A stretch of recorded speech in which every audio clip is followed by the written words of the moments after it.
All right, today's coverage is going to be on Chapter 5, Section 4, which is centered on the campaigns of Alexander the Great.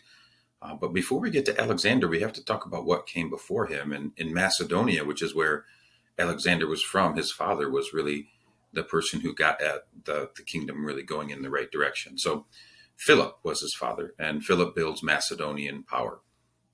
Philip II was actually Alexander's father. He was king of Macedonia. He sought to take control of Greece and then also eventually attack the Persian Empire. Now, the kingdom of Macedonia was located just north of Greece. It had a pretty rough terrain and a very cold climate. So Macedonian peoples, they thought of themselves as Greek, but the Greeks sort of looked down upon the Macedonians. They thought of them as sort of rather barbaric, a little bit more brutish than they would expect people to be like in Athens. Now, let's talk about Philip's army, which is what he was most known for. He became the king in 359 BC. He was very young. He was at the age of 23. Philip worked on becoming a great military general by organizing Macedonian villagers and peasants into a professional army. Now, this took some time, but eventually he was able to accomplish that task. Philip organized his troops into large phalanxes composed of 16 men across and 16 men deep.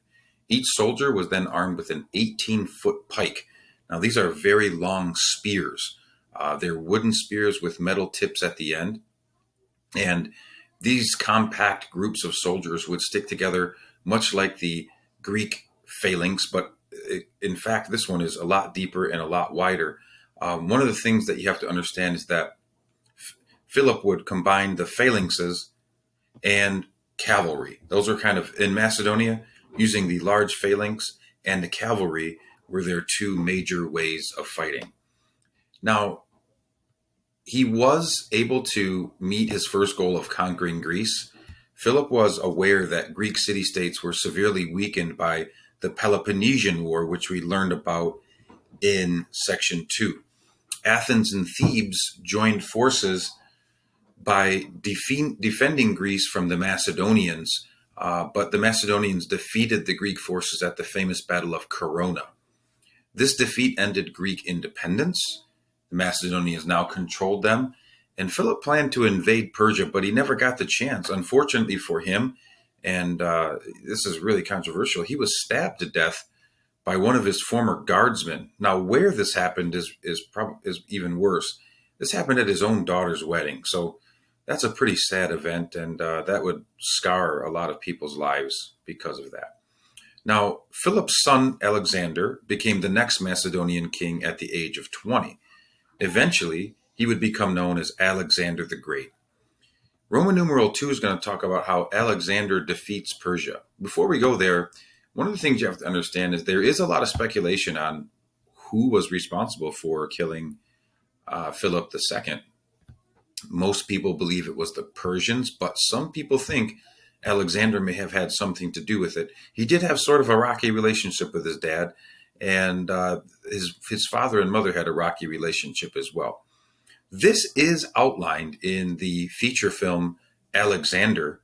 It came out probably about 20 years ago now, somewhere in that range, but it sort of gives a historical approach to Alexander's life.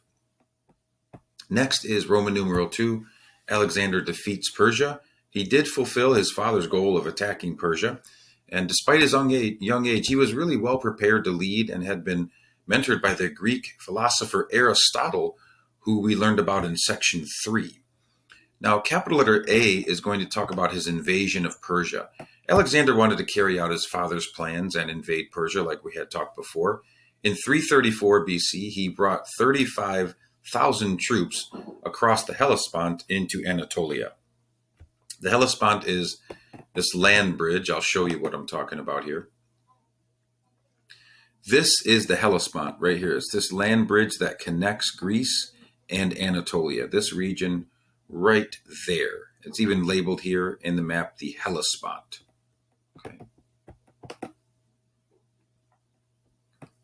Now, the Persians would send word of this invasion via their royal road, which we learned about in the past also. The Persians assembled a force of 40,000 men. The two forces met at a battle called Granicus River, Alexander utilized his cavalry to defeat the Persians. This Persian loss angered Darius III, who was the Persian king at the time, forcing him to then raise an army of 75,000 men. When the two forces met again, Alexander's army was outnumbered.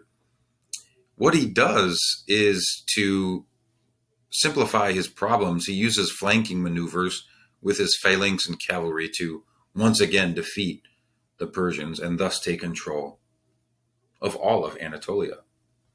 Capital letter B, he's going to move on to conquer the rest of the Persian Empire.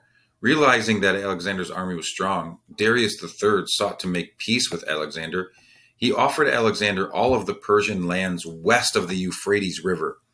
That would have been Turkey, that would have been Egypt. Alexander actually rejects this offer because he wants to conquer all of the Persian Empire, and he believes that he can do that. He begins this conquest in Egypt in 332 BC.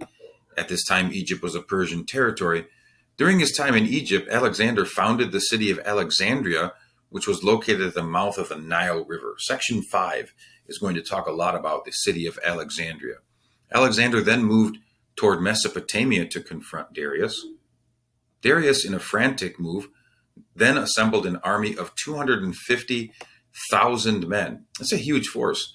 The two forces met at the Battle of Gaugamela, which was a village near the ancient city of Nineveh, which we learned was the capital of the Assyrians. Alexander sent in his phalanx groups, followed by the cavalry, which sent Darius fleeing again. This ended Persia's empire. Alexander had taken control from there. Darius was literally on the run, and one of his own generals cut off his head because they saw him as a coward, and they knew that Alexander would keep pursuing him. Alexander's army would eventually occupy the cities of Babylon, Susa, and even Persepolis, which was the Persians' royal capital city. Roman numeral 3 talks about Alexander's other conquests. Alexander continued to hunt Darius, who fled to the east, but as I told you earlier, he eventually caught him. Darius had already been murdered. Alexander continues to push into the east, continuing to conquer land into Central Asia. He's actually trying to get on the footsteps of India. He had made it that far. Alexander eventually reaches India. In 326 BC, Alexander and his army reached the borders of Afghanistan/India. At the Hydaspes River, they were met by a powerful Indian army that, by the way, used war elephants. Alexander's troops win in a close and fierce battle. Alexander was actually wounded and almost died in this battle. One of the things to remember about Alexander the Great, he actually fought right alongside of his men on the front lines.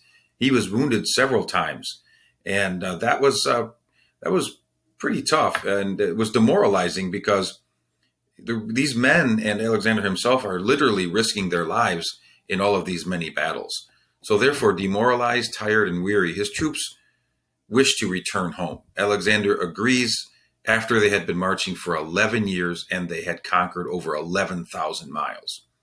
Alexander planned to reorganize and set out on a later campaign to conquer Arabia and construct cities, roads, and harbors. But as we know, Alexander dies at a very young age.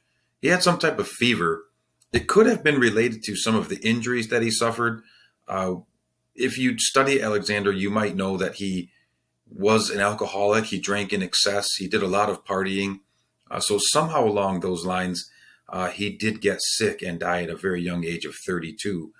It's a wonder what he would have done, what he would have conquered, what he would have accomplished if he had lived a full lifetime. There are a lot of speculative ideas on how he died. We don't exactly know the cause of death. Medical practice was not very sophisticated in the BC era, so we just don't know exactly. From most accounts that we have, he did become very ill, but poisoning is not off of the options. Somebody could have poisoned him. He was very successful. He was conquering a lot of people. Some of his generals were probably wanting to take control. So there's a lot of options there about that.